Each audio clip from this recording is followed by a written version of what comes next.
بسم الله الرحمن الرحيم.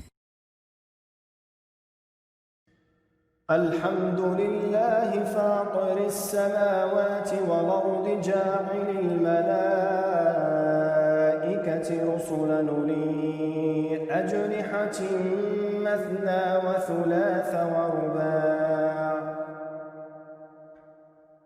يزيد في الخلق ما يشاء إن الله على كل شيء قدير.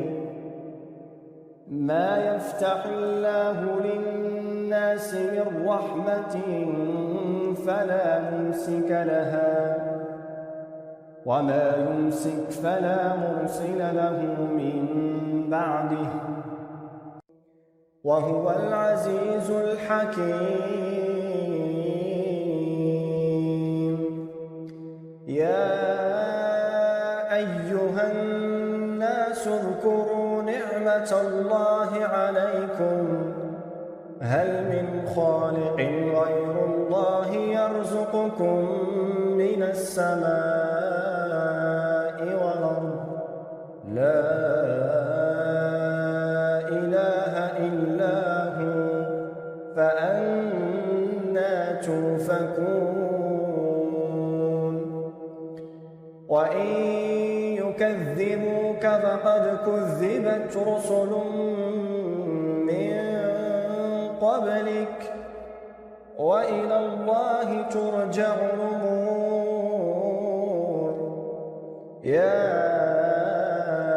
أيها الناس إن وعد الله حق فلا تغرنكم الحياة الدنيا ولا يغرنكم بالله الغرور. إن الشيطان لكم عدو فاتخذوه عدوا إنما يدعو حزبه ليكونوا من أصحاب السعير. الذين كفروا لهم عذاب شديد والذين آمنوا وعملوا الصالحات لهم مغفرة وأجر كبير. أفمن زين له سوء عمله فرآه حسنا فإن الله يضل من يشاء ويهدي من يشاء فلا تذهب نفسك عليهم حسرات إن الله عليم بما يصنعون.